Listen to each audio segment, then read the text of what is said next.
তো রিসেন্টলি আমি Russo brother পরিচালিত দ্য ইলেকট্রিক স্টেট সিনেমাটা দেখে নিলাম। এটা একটা সাইফাই অ্যাডভেঞ্চার সিনেমা যেটা 2018 সালের একটা নোভেল থেকে বেস করে বানানো হয়েছে এবং সিনেমায় রয়েছে মাইলি বনি ব্রাউন, ক্রিস প্যাট এবং আরো অনেকে। তো ভাই অপেক্ষা কিসের, চলো শুরু করা যাক। হে গাইস, আমি Arnab, welcome to my channel. আর এই ভিডিওতে আমি দ্য ইলেকট্রিক স্টেট সিনেমাটাকে সম্পূর্ণ এক্সপ্লেন করবো। গল্পের শুরুতেই আমরা মিশেল এবং তার ভাই ক্রিস্টোফারকে দেখতে পাই। ক্রিস্টোফার যথেষ্ট স্মার্ট একটা ছেলে এবং কিছু সূত্র যেগুলো আইনস্টাইনেরও সলভ করতে যথেষ্ট সময় লেগেছে সেগুলো ক্রিস্টোফার নিমেষের মধ্যে সলভ করে দেয়। তো এত ইন্টেলিজেন্ট হওয়া সত্ত্বেও ক্রিস্টোফার একটু সোশ্যালি অকওয়ার্ড, মানুষদের সাথে তেমন মিশতে পারে না। তার গেঞ্জিতে একটা কার্টুন ক্যারেক্টারের ছবি রয়েছে যেটা নাম হচ্ছে কসমো, যেটা দেখে আরেকজন সৈনিক সেটার অপোজ করে বসে। কথার মানে হচ্ছে যে রোবটদের মানুষেরা বেশি একটা পছন্দ করে না, যদিও ক্রিস্টোফার এক্সপ্লেইন তো করে দেয় যে এটা রোবট না বরং একটা কার্টুন ক্যারেক্টার। তো ক্রিস্টোফারের সাথে অন্যান্য মানুষদের সম্পর্কটা খুব একটা ভালো না হলেও তার বোন তাকে খুবই ভালোবাসে। তো সালটা ছিল তখন 1990, সবকিছু তো ঠিকঠাকই চলছিল। আর তারপরই একটা বড় যুদ্ধ হয়, মানুষদের সাথে রোবটদের যুদ্ধ। মানুষদের কাজে কর্মে রোবটদের ব্যবহার করাটা একদম নতুন তো কিছু না। সেই 1955 সালে ওয়াল্ট ডিজনি তার কোম্পানির মার্কেটিং এর জন্য বহু রোবটদের ব্যবহার করে। এছাড়া বহু কমার্শিয়াল কাজে রোবটদের ব্যবহার করা হয়। তারপরে আসে সেই দিন যেদিন রোবটস আর সেলফ অ্যাওয়ার হয়ে যায়, তারা নিজেদের মতন চিন্তা করা শুরু করে, তারা তাদের নিজেদের অধিকারের জন্য কথা বলা শুরু করে আর কি। তারপর লেগে যায় মানুষদের সাথে যুদ্ধ। তবে এই যুদ্ধে জয়টা তো রোবটদেরই হতো, কিন্তু মাঝখানে ইন্টারফেয়ার করে আর একজন বুদ্ধিমান মানুষ যার নাম হচ্ছে ইথান স্কেট, যে সেন্টার নামক একটা কোম্পানির সিইও। সে মানুষদের হাতে তুলে দেয় এক উন্নত প্রযুক্তি যেটার নাম হচ্ছে নিউরোক্লাস্টার, যেটার সাহায্যে মানুষেরা একটা ড্রোনের সাথে সরাসরি কানেক্ট হতে পারবে। আর তারপরে মানুষেরা ভর্তি ভর্তি ড্রোন তৈরি করে যেগুলোকে মানুষেরা ঘরে বসেই কন্ট্রোল করছে, যার ফলে এই লড়াইতে মানুষদের জীবন তো যাচ্ছে না, একই সাথে লোহাকে ধ্বংস করতে হলে তো লোহারই ব্যবহার করতে হবে। মানুষদের এই নতুন প্রযুক্তি রোবটদের সম্পূর্ণভাবে এই যুদ্ধে হারিয়ে দেয়। অবশেষে এই রোবটদের যে স্বাধীনতা মুভমেন্টটা চলছিল, যেটাকে নেতৃত্ব দিচ্ছিল মিস্টার পিনাট, সে সারেন্ডার করে। দেশের প্রেসিডেন্টের সাথে একটা শান্তি চুক্তি স্থাপিত হয় যেখানে রোবটদের একটা এক্সক্লুশন জোনে পাঠিয়ে দেওয়া হয়, এক বৃহৎ খালি এলাকা যেখানে রোবটরা নিজেদের মতন থাকবে, তবে মানুষদের মাঝখানে তারা থাকবে না। আপনাদের আবারও বলে দিই যে এই লড়াইয়ের মেন কারণ হচ্ছে যে রোবটেরা মানুষদের সমান অধিকার চেয়েছিল।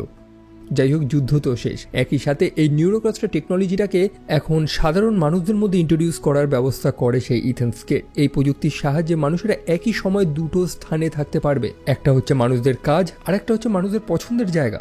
আর তারপরে এই প্রযুক্তি একদম পাবলিক হয়ে যায় এবং মানুষদের মধ্যে পপুলারও হয়ে যায়। যুদ্ধ তো কেটে গেছে, বেশ কয়েকটা বছরও কেটে গেছে।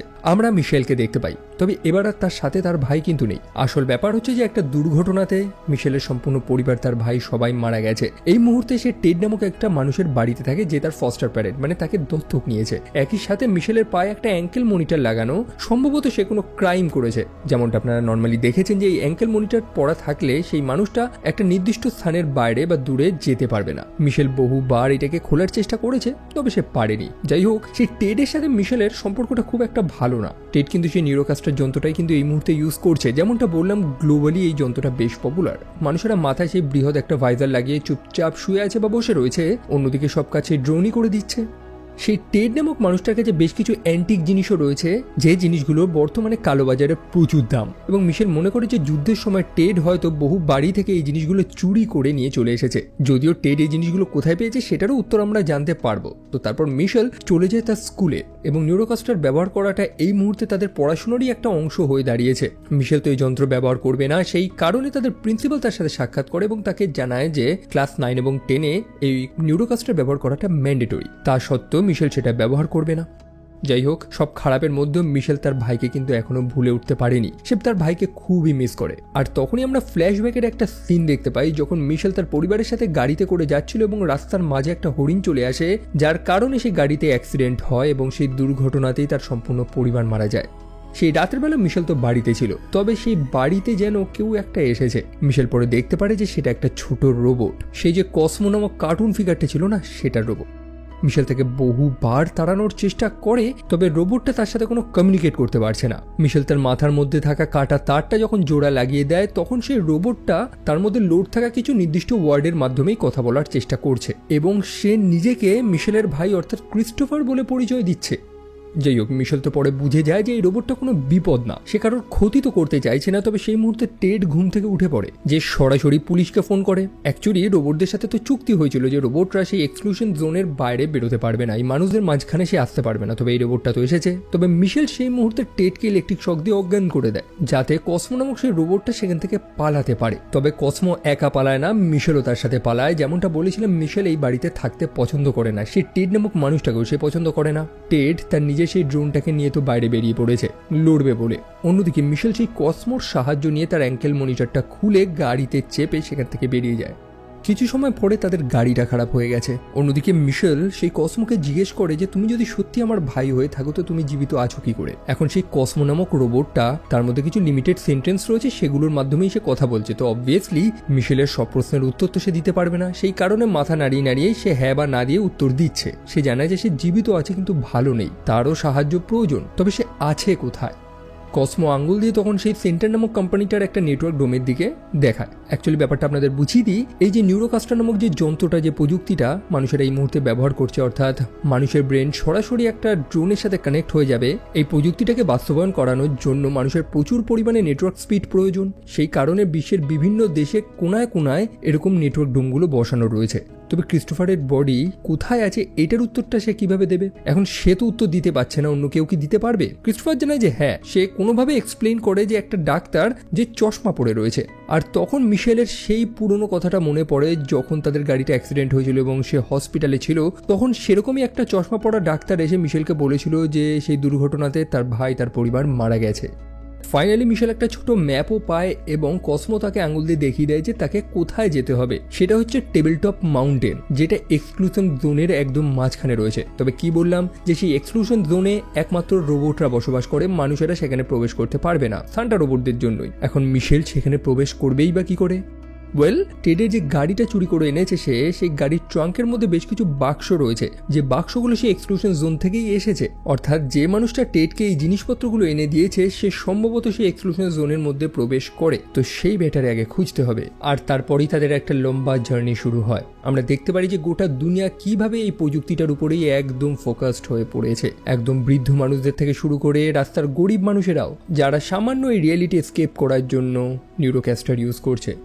অবশ্যই এই নিউরোকাস্টার প্রযুক্তিটা বিভিন্ন কাজে ইউজ হয়, শুধু একটা ড্রোন কন্ট্রোল না, বরং আপনাকে একটা ভার্চুয়াল দুনিয়াতে যেতে হবে, যে দুনিয়াটার অ্যাকচুয়ালি কোনো অস্তিত্বই নেই, যেখানে আপনি আসল দুনিয়া থেকে অনেক দূরে শান্তিতে কিছুটা সময় কাটাতে পারবেন। আর সেই কারণেই তো স্কুলের প্রিন্সিপাল মিশেলকে বলেছিল যে সেও যাতে নিউরোকাস্টার থেরাপিটা ইউজ করে, যাতে তার পরিবারকে হারানোর দুঃখ থেকে অন্তত সে কিছুটা সময় বার করতে পারে। যাই হোক, মিশেল এবং কসমো তারা ফাইনালি সেই মানুষটাকে খুঁজে পায় যে এই কালোবাজারি করে, অর্থাৎ সেই এক্সক্লুশন জোনের মধ্যেও প্রবেশ করতে পারে। সেটা আর কেউ না, তার নাম হচ্ছে সার্জেন্ট কেটস, যে একটা সময় এই মানুষ বনাম রোবটদের যুদ্ধতেও অংশ নিয়েছিল। তবে বর্তমানে এইসব কালোবাজারি কাজ করেই সে দুপয়সা ইনকাম করছে। আমরা দেখতে পাই সেই এক্সক্লুশন জোন থেকে সে একটা বন্দুক এনে আরেকজন মানুষকে বিক্রি করছে। আরেকজন মানুষ বলতে সেই মানুষটা তার ড্রোন ব্যবহার করছিল। যাই হোক, তবে সেই মানুষটা যখন কেটসকে টাকা দেবে না, উল্টে তাকে গুলি মেরে দেওয়ার চেষ্টা করে, তখনই কেটসের আর একটা পার্টনার, যে একটা রোবট, তার নাম হচ্ছে অ্যাকচুয়ালি হারমান, সেই ইলেকট্রিক শক দিয়ে সেই আরেকজন মানুষকে, মানে তার ড্রোনটাকে অকেজো করে দেয়। আর এখন আমরা সেই উত্তরটাই পাই যে মিশেল যার বাড়িতে থাকতো, টেড নামক সেই মানুষটা, তার বাড়িতে যে কালোবাজারি মালগুলো ছিল সেগুলো কোথার থেকে এসেছে? আসলে সেই টেড এই কেটসের থেকে ব্ল্যাক মার্কেটের জিনিসপত্রগুলো জোগাড় করতো। যাই হোক, কেটস এবং হারমান নামক সেই রোবটটা তাদের গাড়িতে চেপে বেরিয়ে যায় এবং সেই গাড়ির পিছনেই মিশেল এবং কসমো চুপচাপ লুকিয়ে পড়ে। তবে আর একজন কুখ্যাত সৈনিক, যে রোবটদের একদমই পছন্দ করতে পারে না, যার নাম হচ্ছে কর্নেল ব্র্যাডবিউরি, সেও কিন্তু এই রোবটগুলোর খোঁজ করে যাচ্ছে। এই যে বৃহৎ যুদ্ধটা হয়েছিল না মানুষদের সাথে রোবটদের, এই যুদ্ধে কিন্তু এই কর্নেল একটা বড় নাম অর্জন করেছিল। আসলে তারই নেতৃত্বের কারণে রোবটরা এই যুদ্ধে আত্মসমর্পণ করতে বাধ্য হয়েছিল। যাই হোক, কেটস এবং হারমান তার একটা অদ্ভুত স্থানে গিয়ে পৌঁছায়, এলিভেটরে করে একটা আন্ডারগ্রাউন্ডে গিয়ে পৌঁছায়। আমরা বুঝতে পারি যে এইটাই হচ্ছে সেই সিক্রেট জায়গা যেখান থেকে মানুষেরা সেই এক্সক্লুশন জোনে প্রবেশ করতে পারে। অন্যদিকে মিশেল এবং কসমো তারাও একটা বাক্সের মধ্যে লুকিয়ে চুপচাপ সেই স্থানে প্রবেশ করেছে। কেটস এবং হারম্যানের সেখানে একটা কেমিস্ট্রি আমরা লক্ষ্য করতে পারি। তারা এক টাইপের বেস্ট বাডি, যারা একে অপরের সাথে ঝগড়া করতেও পিছুপা হয় না, তবে একে অপরকে খুব ভালোবাসে। যাই হোক, ফাইনালি তারা মিশেল এবং কসমোকে তো হাতে নাতে ধরেই নেয়। ক্রিস প্যাটের ডায়লগগুলো সত্যি শোনার মতন ছিল, মানে এই মানুষটা সিরিয়াস কথা বললেও হাসি পায়। নো ওয়ান্ডার স্টার লর্ডের চরিত্রে তাকে এত কেন মানিয়েছে সেটা আর বলার প্রয়োজনও নেই। তো তাদের মধ্যে তো কথোপকথন হচ্ছে, তবে আচমকা তাদের সেই এলিভেটরটা অ্যাক্টিভেট হয়ে যায়, আর একজন মানুষ সেখানে প্রবেশ করছে। কে সেটা? সেটা হচ্ছে কর্নেল ব্র্যাডবুরি, যে সেখানে গেছে মিশেলকে অ্যারেস্ট করতে, কারণ সে তার অ্যাঙ্কেল মনিটরটা খুলে সেই এক্সক্লুশন জোনে প্রবেশ করেছে। একই সাথে সে কসমো নামক রোবটটাকেও সে খুঁজছে। আর কি লেগে যায় সেখানে এক বড় ঝামেলা। কিডস তো বুঝে গেছে যে তার 2 নম্বরই কাজবাজ এখন পুলিশেরা জেনে যাবে, তাকে এখান থেকে পালাতে হবে। তো তারা একত্রে সেই কর্নেলকে বোকা বানিয়ে ফাইনালি সেখান থেকে পালায়। তবে সেই কর্নেল কিন্তু তাদের পিছু করতে পারবে না, কারণ সে আইন মেনেই চলছে। যেমনটা বললাম, সে এক্সক্লুশন জোনে মানুষদের কোনো নিয়ম কানুন কাজ করে না, তো অবভিয়াসলি সে সেখানে প্রবেশ করতে পারবে না। একই সাথে তাদের পালানোর দরুন সেই আন্ডারগ্রাউন্ড বাংকারটাও ধ্বংস হয়ে গেছে, যার ফলে তারা এই এক্সক্লুশন জোন থেকে বাইরেও বেরোতে পারবে না, যার কারণে কিডস খুবই রেগে গেছে। অন্যদিকে এই এক্সক্লুশন জোন একদমই কিন্তু সুবিধার একটা জায়গা না। বহু রোবট আছে যারা মানুষদের অপছন্দ করে, একই সাথে বহু রোবট স্ক্যাভেঞ্জারও রয়েছে যারা বেসিক্যালি দাগি আসামি। যাই হোক, ছোট সেই হারম্যান রোবটটা সেখানে একটা গ্যারেজ থেকে আর একটা বড় রোবটকে অ্যাক্টিভেট করে, মানে সেই বড় রোবটটাকে সেই কন্ট্রোল করবে। তার নাকি বিভিন্ন সাইজের কাজের জন্য বিভিন্ন সাইজের রোবট রেডি থাকে। এখন তারা দুজন এই বৃহৎ মরুভূমির মতন স্থানে চারিদিকে ঘুরে বেড়াবে যদি কোনো স্থান থেকে বাইরে বেরোনো যায়। তবে তারা শিওর না যে আদৌ এখান থেকে বেরোতে পারবে নাকি। অন্যদিকে মিশেল তাদেরকে জানায় যে তারা যে ডক্টরটাকে খুঁজছে, যে এই কসমোকে বানিয়েছে, সে যদি সত্যি এই এক্সক্লুশন জোনের মধ্যে থাকে তাহলে অবশ্যই সে এখান থেকে বেরোনোর রাস্তা হয়তো জানবে। তো তাদের হাতে একটা হয়তো অপশনস রয়েছে, আর সেই কারণেই অবশেষে হারম্যান মিশেল এবং কসমোকেও তাদের সাথে করে নিয়ে যায়। এই যাত্রার দরুন আমরা হারম্যান এবং কিডসের বন্ধুত্বর গল্পটাও জানতে পারি। কিডস তো সৈন্য ছিল, তো একটা রোবটের সাথে তার বন্ধুত্ব হলো কি করে? এটা সেই যুদ্ধের সময় যখন মানুষেরা প্রায় হেরেই গেছিল, কিডস একা ছিল এবং তাকে বহু রোবটেরা ঘিরে ধরেছিল, তখন হারম্যান এসে কিডসকে সেই স্থান থেকে পালাতে সাহায্য করে। কিডস তখন বুঝে যায় যে সব কটা রোবট কিন্তু এক ধরনের হয় না, আর সেখান থেকেই তাদের বন্ধুত্ব শুরু। কিডস একজন সৈনিক ছিল, সে তার কাজ ছেড়ে দেয় এবং হারম্যানের পার্টনার হয়ে যায় এখন। অন্যদিকে সেই সেন্টার কোম্পানির সিইও অর্থাৎ ইথান স্কিটকে আমরা দেখতে পাই যে সেই নিউরোক্যাস্টারের মাধ্যমে তার প্রিয় স্মৃতিগুলো রিলিভ করছিল, মানে সে তার নিজের মাকে দেখছিল, তার নিজের মায়ের সাথে কথা বলছিল। তবে আচমকা সেখানে কিছু গ্লিচ আমরা লক্ষ্য করতে পারি, কানেকশনে কোনো সমস্যা হচ্ছে। তাদের যে ডেটা ট্রান্সফারের যে গতিটা আছে, যে স্পিডটা রয়েছে, সেটা যথেষ্ট কমে গিয়েছে এবং এত কম গতিতে নিউরোক্যাস্টার ঠিক মতন কাজ করতে পারবে না। সে খুবই চিন্তিত যে তাদের ব্যবসা তো নষ্ট হয়ে যাবে এতে। সে তার সায়েন্টিস্টদের ডেকে আনে এবং তার সায়েন্টিস্টরা জানায় যে তাদের একমাত্র অস্ত্র অর্থাৎ ক্রিস্টোফার সে নাকি পালিয়ে গেছে। এখন কে বলুন তো ক্রিস্টোফার? মিশেলের ভাই।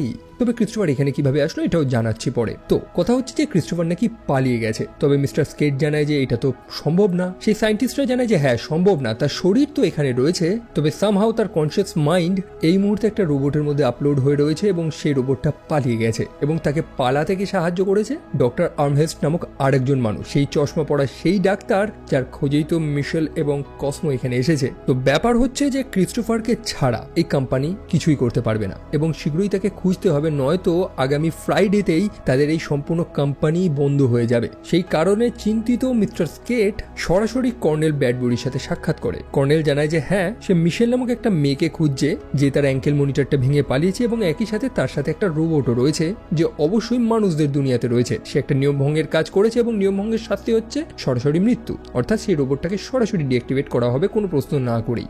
তবে মিস্টার স্কেট জানায় যে না, তাকে ডিঅ্যাক্টিভেট করার প্রয়োজন নেই। সেই কর্নেল যাতে সেই রোবটটাকে আগে মিস্টার স্কেটের কাছে নিয়ে আসবে, মিস্টার স্কেট তার কাজগুলো করার পর সে সেই রোবটটাকে ধ্বংস করুক, যা খুশি করুক সেটা সে করতে পারবে। এখন মিস্টার স্কেট সরাসরি তো সেই এক্সক্লুশন জোনের মধ্যে প্রবেশ করতে পারবে না, কারণ সেখানে একটা পিস অ্যাকর্ডস হয়েছিল, একটা শান্তি চুক্তি, যে তারা কোনোভাবে নিয়ম ভঙ্গ হয়েছে এটা না জানা পর্যন্ত কোনো মানুষেরা সেই এক্সক্লুশন জোনে প্রবেশ করতে পারবে না। সেই কারণে সিক্রেটলি এই কাজটা সেই কর্নেলকে দেওয়া হয় যাতে সে নিজে নিজে ইনভেস্টিগেশন করে এবং প্রমাণ জোগাড় করে যে হ্যাঁ সত্যিকারেরই এক্সক্লুশন জোন থেকে একটা রোবট বাইরে বেরিয়ে এসেছে, যেটার মানে সেই শান্তি চুক্তি ভঙ্গ হয়েছে। অন্যদিকে মিশেল এবং বাকি লোকেরা তারা ফাইনালি সেই টেবিলটপ মাউন্টেনে গিয়ে পৌঁছায় তাদের গন্তব্যস্থল এবং সেখানে তারা দূরে এক টাইপের মল লক্ষ্য করতে পারে। বেশ সুন্দর সেই স্থানটা সাজানো, চারিদিকে পাঁচিল দিয়ে ঘেরা, যাতে বাইরে থেকে সেই স্ক্যাভেঞ্জার রোবটরা না প্রবেশ করতে পারে। অর্থাৎ সেই স্থানে হয়তো কোনো ভদ্র রোবটরাই বসবাস করে, তবে কতটা ভদ্র সেটার প্রমাণ তারা তখনই পেয়ে যায় যখন কিছু ছোটখাটো সেই অ্যাডভার্টাইজিং করা রোবট তাদের দিকে কয়েকটা ফ্রিজ ছুঁড়ে মারে। আর কি, তাদের পালানোর আর কোনো রাস্তা নেই, সব রোবটরা তাদেরকে ঘিরে ফেলেছে। পারপ্লেক্সো নামক একজন ম্যাজিশিয়ান রোবটও সেখানে ছিল, যে তাদেরকে সেখান থেকে নিয়ে যায় তাদের বসের কাছে। এবং কে তাদের বস? তাদের বস হচ্ছে মিস্টার পিনাট, অর্থাৎ যে সেই লড়াইতে রোবটদের নেতৃত্ব দিয়েছিল এবং যে সেই শান্তি চুক্তিতে সই করেছিল। মোটমাট বলতে গেলে এই রোবটদের নেতা। তাদের এই স্থানটার নাম হচ্ছে ব্লু স্কাই একার্স এবং এখানে রোবটরা শান্তিতে বসবাস করছে, কোনো ঝামেলা নেই, একদম সুসম্পর্ক রেখে একটা ভালো সোসাইটি তারা এখানে বানিয়েছে।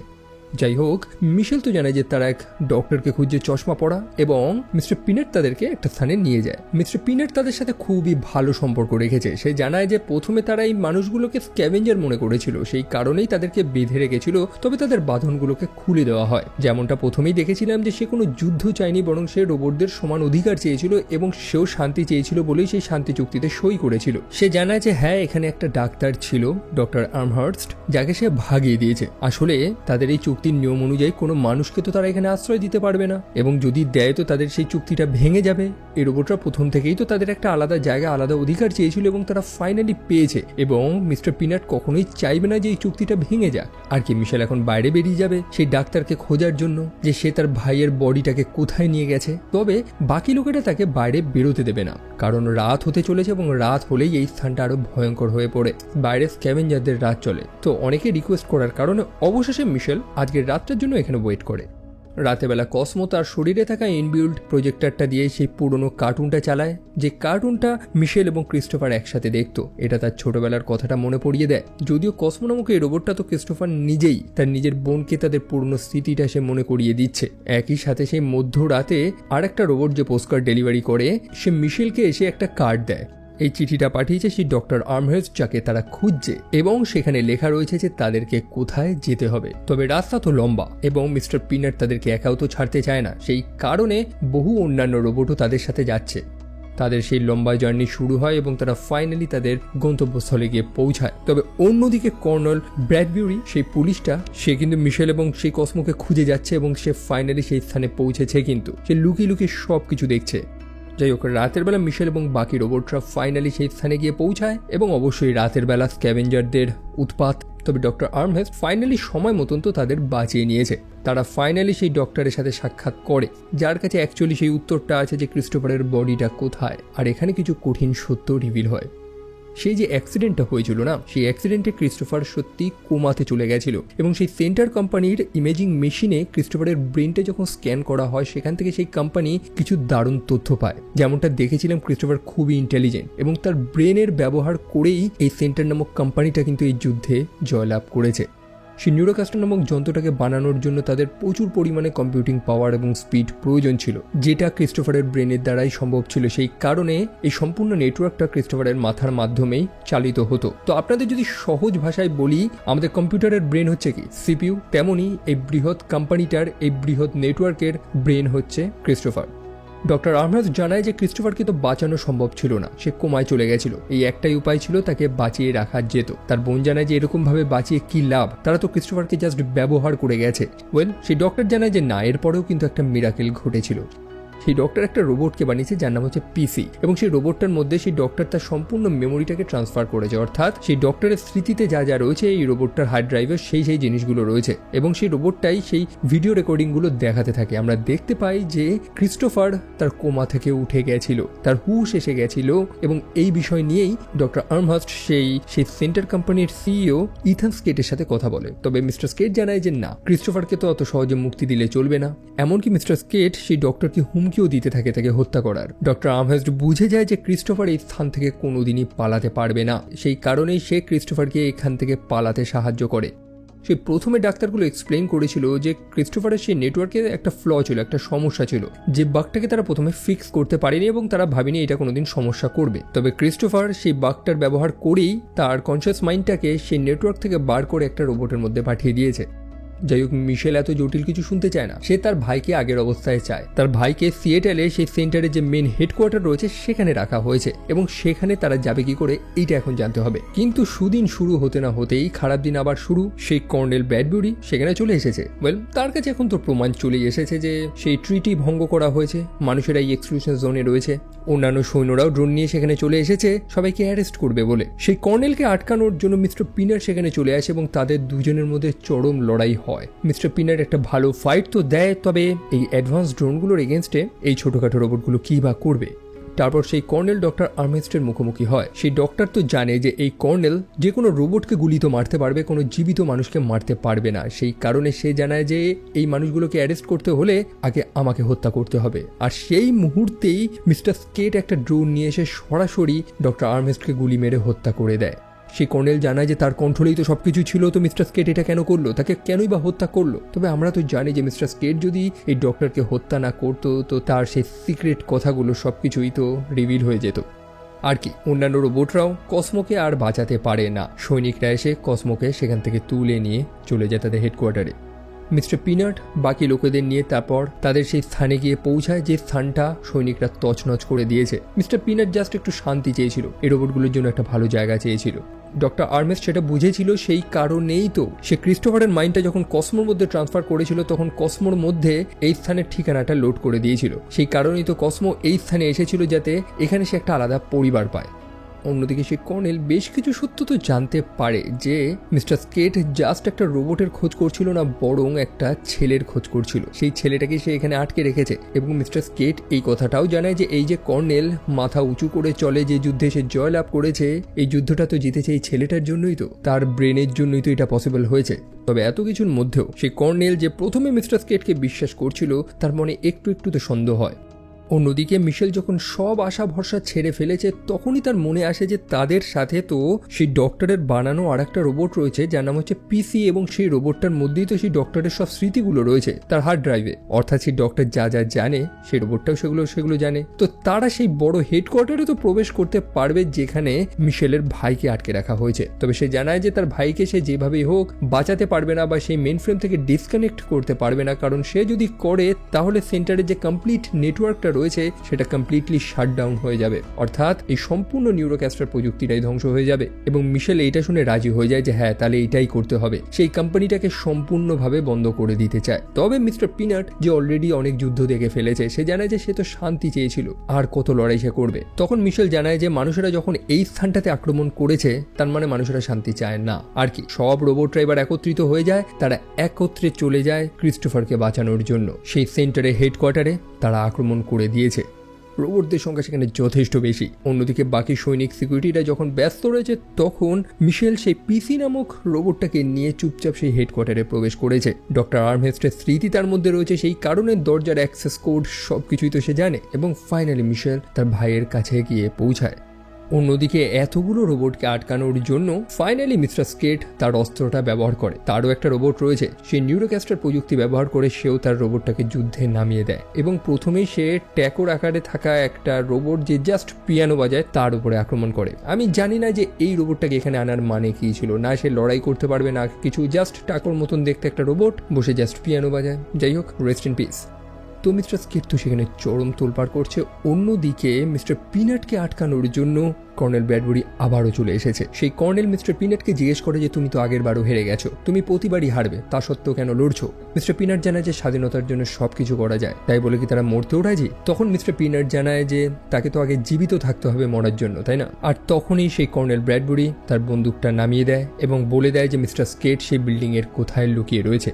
মিস্টার পিনাট যখন তাকে জিজ্ঞেস করে যে সে তাকে কেন সাহায্য করছে, তখন সে কর্নেল জানায় যে সে ফাইনালি এমন একজনের মুখোমুখি হয়েছে যে একদমই মানুষদের মতন না। ইয়েস, এতদিন ধরে রোবটদের সাথে তার যে ব্যক্তিগত ঝামেলা কারণে এই রোবটরাও মানুষদের মতন চিন্তা করা শুরু করে নিয়েছিল। মানুষদের মতো চিন্তা অর্থাৎ হিংসা, লড়াই, লোভ। তবে মিস্টার পিনাট তাকে সম্পূর্ণভাবে ভুল প্রমাণ করিয়েছে। আর সেই কারণেই তো কর্নেল ব্র্যাডবুরি ফাইনালি তার নিউরোক্যাস্টারটাকে ডিসকানেক্ট করে দেয়। অন্যদিকে মিশেল ফাইনালি একটা নিউরোক্যাস্টার ব্যবহার করে তার ভাইয়ের সাথে কমিউনিকেট করার জন্য। একটা ভার্চুয়াল দুনিয়াতে সে ক্রিস্টোফারের সাথে সাক্ষাৎ করে এবং ক্রিস্টোফার জানায় যে তার জীবিত থাকার আর বিন্দু মাত্র ইচ্ছে নেই, কারণ এটাই সত্যি, তাকে আর বাঁচানো সম্ভব না।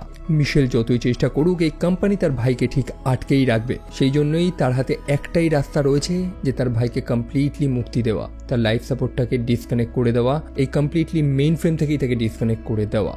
ক্রিস্টোফার মারা গেলে তবেই সে শান্তি পাবে। অবভিয়াসলি মিশেল এই কাজটা তো করতে চায় না, তবে তার হাতেও তো কোনো রাস্তা নেই। একদিকে কিডসকে বাঁচানোর জন্য হারম্যান অনেকগুলো গুলি খেয়ে আহত হয়, অন্যদিকে সেই মিস্টার স্কেটকে মিস্টার পিনাট হাতে নাতে ধরে। মিস্টার পিনাট এখানে এসেছে কিন্তু তাকে হত্যা করার জন্য না, বরং তাদের শান্তি চুক্তিটাকে রিনেগোশিয়েট করার জন্য। অবশেষে যখন মনেই হচ্ছিল যে রোবটরা এই লড়াইটাতেও হেরে যাবে, তখনই মিশেল সেই কঠিন সিদ্ধান্তটা নেয়। ক্রিস্টোফারকে কমপ্লিটলি ভাবে সে শাটডাউন করে দেয়, যার কারণে সৈন্যরা যে ড্রোনগুলো ব্যবহার করছিল বা গোটা দুনিয়াতে এই সেন্টার নেটওয়ার্কে যে ড্রোন ব্যবহার হচ্ছিল সব কটা ডিঅ্যাক্টিভেট হয়ে পড়ে। কেটস তো প্রথমে মনেই করেছিল যে সে হয়তো তার প্রিয় বন্ধুটাকে হারিয়েছে, তবে হারম্যান সে অত সহজে তো মরার নয়। আমরা দেখতে পারি যে এই হারম্যানের শরীরের মধ্যেও আর একটা টাইনি বট রয়েছে, এবং সে তো আগেও বলেছিল যে তার নির্দিষ্ট কাজের জন্য আলাদা আলাদা সাইজের রোবট রেডি রয়েছে। আর কি তারপর ফাইনাল মোমেন্ট, গোটা দুনিয়ার লোকেরা একদম প্যানিকড, তাদের প্রিয় ডিভাইসটাকে তারা আর ব্যবহার করতে পারছে না। অন্যদিকে সত্যটাও তো রিভিল হয়ে যায়। মিস্টার স্কেট, যে এতদিন ধরে একটা বাচ্চা ছেলের উপরে এক্সপেরিমেন্ট করে যাচ্ছিল, চুপচাপ একটা প্রাইভেট প্লেনে করে পালাতে গিয়ে সে ধরা পড়ে যায় এবং তাকে অ্যারেস্ট করা হয়। তার কোম্পানির শেয়ারগুলো ড্রপ হতে থাকে। অন্যদিকে এরকম কথাও তো হচ্ছে যে সেই এক্সক্লুশন জোন, যে স্থানটা শুধু রোবটদের জন্যই রাখা হয়েছিল, ওইটাকে ভেঙে ফেলা হবে এবং তারাও মানুষদের সাথেই একসাথে বসবাস করতে পারবে। তবে এত গুঞ্জনের মাঝে সেই মেয়েটাকে খুঁজে পাওয়া যাচ্ছে না যে মিস্টার স্কেটের সত্যটা সারা দুনিয়ার কাছে রিভিল করেছে, অর্থাৎ মিশেল। সে কোথায়? মিশেলকে দেখি ক্যামেরার সামনে দাঁড়িয়ে গোটা বিশ্ববাসীর উদ্দেশ্যে কিছু কথা রেকর্ড করছে, কিছু মোটিভেশনাল কথা সে বলে। আসলে গোটা দুনিয়া যে প্যানিকড হয়ে পড়েছে সেই যন্ত্রটা না পেয়ে, সেই নিউরোকাস্টার না পেয়ে, আসলে ভার্চুয়াল দুনিয়াতে থাকতে থাকতে মানুষেরা তো ভুলেই গেছিল যে আসল জীবনটা কেমন হয়, দুটো মানুষ সামনাসামনি দাঁড়িয়ে একে অপরের সাথে কথা বলাটা কেমন হয়। তো মিশেল চায় যে সময়টা সে তার ভাইয়ের সাথে কাটাতে পারেনি, যে মুহূর্তগুলো তারা ফিল করতে পারেনি কারণ তার ভাইয়ের কাছে সময় ছিল না, তবে গোটা বিশ্ববাসীর কাছে, বহু মানুষের কাছে সেই সময়গুলো তো আছে, সেই সময়টাকে যাতে তারা প্রপারলি ব্যবহার করে। আর তা সত্ত্বেও যদি মানুষেরা একা ফিল করে, তো মিশেল তাদেরকে আমন্ত্রণ জানিয়েছে তাদেরকে জয়েন করার জন্য। সম্ভবত মিশেল এই মুহূর্তে একটা কমিউনিটি তৈরি করতে চায় মানুষ এবং রোবটদের নিয়ে, যেখানে সবাই সুখে শান্তিতে একটা হারমোনি বজায় রাখবে। আর এখন প্রশ্ন আসছে যে ক্রিস্টোফার বা সেই কসমো, সে কি সত্যি সত্যি তাহলে মারা গেল? গল্পের শেষে আমরা দেখতে পাই আবর্জনার মধ্যে সেই কসমো নামক রোবটটাকে ফেলা হয়েছে এবং জলের রিফ্লেকশনে দেখি যে সেই রোবটটা জীবিত হয়েছে। হয়তো ক্রিস্টোফারের এন্ডিংটা যতটা খারাপ আমরা মনে করছি, হয়তো অতটা খারাপ না। আর এরকমই একটা পজিটিভ ভাইব দিয়েই সিনেমাটা শেষ হয়। আমার কাছে সিনেমাটা এভারেজ লেগেছে, তবে ভালো লাগার বিষয় যেটার প্রশংসা করতেই হয় সেটা হচ্ছে সিনেমার ভিএফএক্স। এই প্রত্যেকটা রোবটদের মুভমেন্ট বলুন, তাদের ভিজুয়ালসগুলো বলুন, এগুলো একদমই কার্টুনিশ মনে হয়নি। মনে হয়েছে যে হ্যাঁ ভাই, সিনেমার গল্প যেমনই হোক না কেন, ভিএফএক্স টিম একটা ভালো এফোর্ট দিয়েছে। আর এই টাইপের সিনেমাগুলো ভিজুয়াল এফেক্টের উপরে বেশি ফোকাসড করা হয়, তো স্টোরিতে অত বেশি মাথা না ঘামালো হয়। বাই দ্য ওয়ে, আমার ভিডিওটা আপনাদের কেমন লেগেছে সেটা কমেন্ট সেকশনে জানাতে একদমই ভুলবেন না। ভালো লাগলে লাইক করতে পারেন, চাইলে চ্যানেলটা সাবস্ক্রাইব করতে পারেন এবং আমাকে সোশ্যাল মিডিয়াতে ফলো করতে একদমই ভুলবেন না, যেগুলো লিঙ্কস ডিসক্রিপশনে রয়েছে। তো দেখা হচ্ছে আপনাদের সাথে সেখানে। টিল দেন ভালো থাকবেন, সাবধানে থাকবেন, টেক কেয়ার অ্যান্ড বাই।